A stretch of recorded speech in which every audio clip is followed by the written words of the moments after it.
My sister's husband lost his mind when I revealed that I was in a romantic relationship with someone else. This is just a vent post, but any advice would be appreciated. Context: I'm Ashley 17F. My sister, who we'll call Jess, 25F, has been married for 2 years to her husband, Jake, 34M. They got together when she was just starting college, and have been together since. As far as I know, they've never had any problems, and anytime they came around to visit they literally seemed like the model relationship. My parents never really made any of the right choices in life, and because of this my sister basically raised me herself. I'm so grateful to her for this, and I know that she had to make so many sacrifices to be able to do so. When she was in college, I'd make sure to call her at least like 3 times a week just to get updates and see how she was doing. In these conversations she'd talk about schoolwork, what she was planning to do, and then she'd talk about Jake. She described him so wonderfully that it literally upped my own standards of love. For example, all the flowers she got, all the beautiful dates she went on, and how he treated her so amazingly.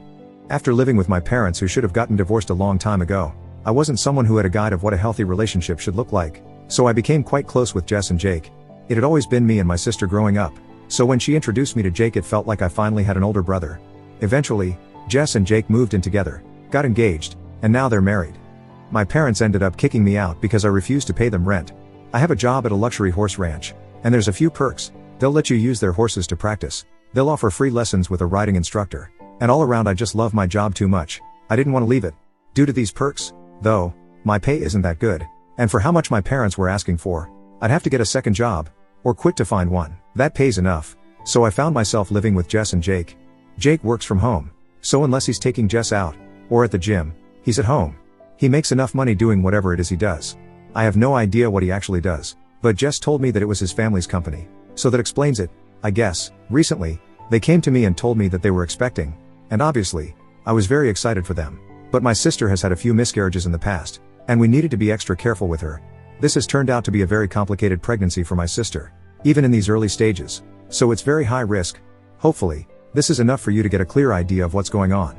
My parents had an old car that I was allowed to drive to work and school, but after they kicked me out I could no longer use it.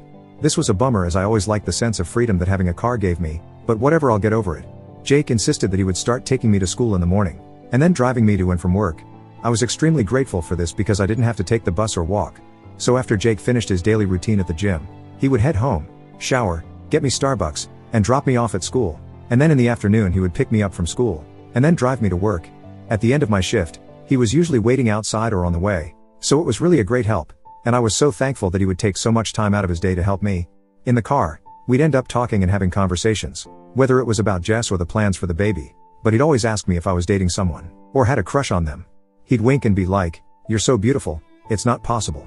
There's got to be something you're hiding from me. Come on. You can tell me. You know I can keep a secret. Just tell me." I mean, there was a guy, I'll give him that, but it was too early to talk about. Which meant I ended up being vague because I didn't want to lie to him.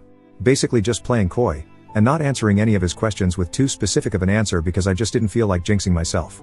Eventually, Alex, 19M, the guy that I was talking to, asked me on a date. His family owned the ranch that I worked at, and so we ended up spending a lot of time together while I was working.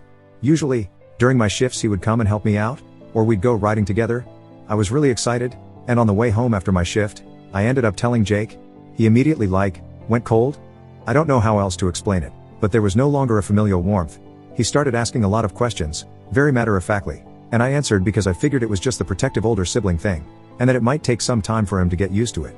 But then when I told him that we'd been talking for a month or so, he freaked out, and got really angry. I ended up crying when he started calling me a liar and saying that I've been trying to hide this from him. The one thing that stayed on my mind since is that he literally said, "What about us?" Which has left me so confused, because what does he even mean? The worst part is that now, because of how he acted, I'm overthinking a lot of what has happened since I came to live with them. There's a pool in the backyard of Jake's house, and sometimes I'll go out there to swim or just to lie out there and tan. However, I've now come to realize that any time I went out for a swim, or tried to sunbathe, that Jake would make an excuse to come and do something outside, whether he'd start up the grill, or mow the lawn. I get that feeling that I was being watched, but a few times, he just started swimming with me, but I figured he was just trying to work out like me. After I get out of the pool, I go to take a shower in the hallway. Jake and Jess have their own connected to the master. After I'm done with my shower, I would go to my room, and then get changed and sleep. Sometimes though, in that short distance between hallway and room, in which I'm wearing nothing but a towel, Jake would be waiting for me, and then he'd say goodnight, which I would say back to him. But now I'm wondering if there was another reason for that. I don't want to bring these concerns up to my sister because of how fragile she's been recently. This pregnancy is really hitting her hard, and I just don't want to say anything because it could end up hurting her or the baby, and I just need an answer as to whether or not I'm overthinking. More info. I really didn't even consider the fact that my sister could take his side over mine, but after everything I've read in the comments, it makes me think I should start collecting that evidence. Also, I will definitely try my best to switch the dynamic between him and me without raising red flags. I'm more than willing to tell my sister if I feel like there's any immediate danger, but as I said before, I don't think he's that type of person. I'd rather wait until she's healthier to try and relay this news, just to be on the safe side, considering my sister could seriously get hurt from not just the emotional damage, but the risk in her pregnancy. I'd like to give him the benefit of the doubt, but it was really scary seeing the way he flew off the handle like that. I really do feel like he's probably just been under way too much stress, as my sister's pregnancy is truly high risk, and he's had to take care of her much more than usual. He's probably just worried that something is going to happen to her. However, even if I do give him the benefit of the doubt, I should establish some boundaries. When he had that blow up, it really unnerved me, and I didn't feel safe. I know I'd never be able to overpower him, so I'm going to ask a few of my friends if they'd be willing to carpool me, and I'll reach out to Alex to see if he can give me a ride to and from work. Worst comes to worst, I'll just find a job that I can walk to. In the meantime, I'll definitely try and emphasize the brotherly relationship that I feel with him. I'm going to try and stay pleasant because I really don't feel the need to be hostile and create an aggressive environment. Other than that, I'll be taking some steps to see if I can change my situation. Update: is my sister's husband acting weird, or am I overthinking? I'd just like to say thank you, first of all, to everyone who left a comment on my last post offering advice in any sort of way. Last night, after reading all the comments, I realized that I'm no longer safe in this situation, and will be making changes from this day forward. As much as I respect and love Jake, I don't think the risk is worth it. I did try and initiate a conversation with him, after I posted and got some advice, just to see if there's a chance we might be able to talk about this, but he was still in a bad mood, so I just went to my room. In the middle of the night, I felt like I really needed to get out of the house though. I really just started feeling so trapped, and I decided that I would take a walk to my smoke spot and then try to clear my head. I'm not even there 15 minutes before I get a text asking, "Where are you?" From Jake. Then, my phone starts blowing up off the hook.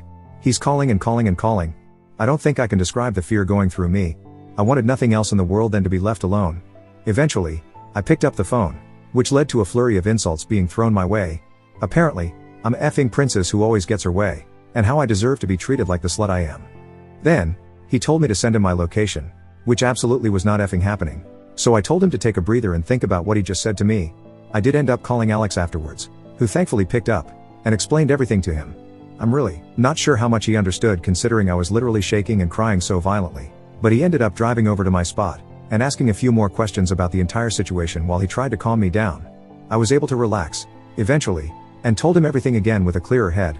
Throughout all of this, my phone had been ringing off the hook, but assuming that it was Jake, I just let them keep going. Eventually, I can see that it's my sister's phone calling me, and despite knowing that there was a good chance that it was Jake on the other end, I still picked up.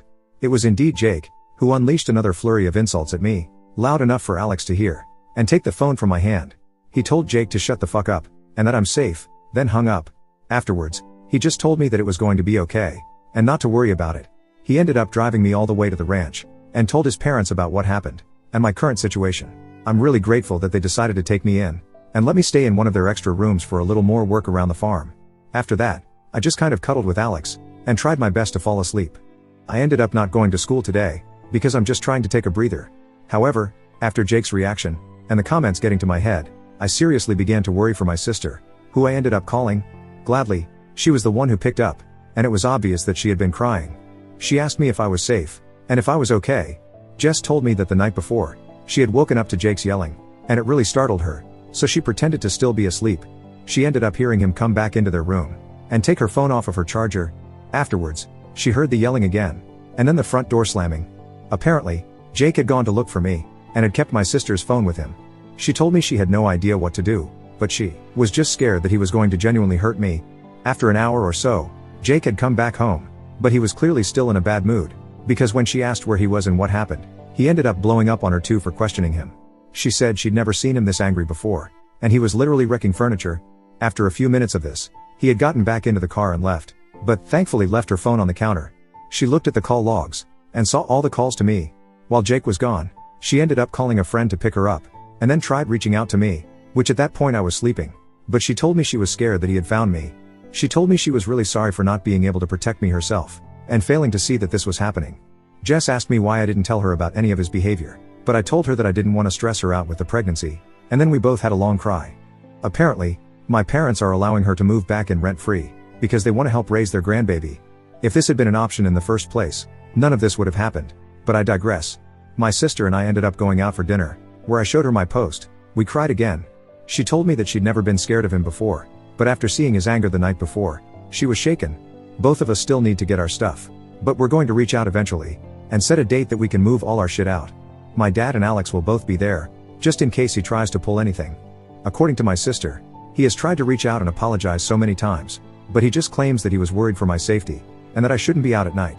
He had no idea that she could hear exactly what he was yelling at me, so she knew for a fact he was lying. Jess let him know that she'd be filing for divorce, and then hung up. I love my sister, and I wish her nothing but the best in life. I know she will recover from this, and find an amazing man that loves her and only her. In other news, Alex and I are going on a date next week, so I'm pretty happy about that. But genuinely, thank you to the Reddit commenters, for stressing me out so badly that I just needed to go on a smoke break. I think you may have saved me. I don't know what would have happened had I been in my room that night, but I'm grateful that I didn't have to find out.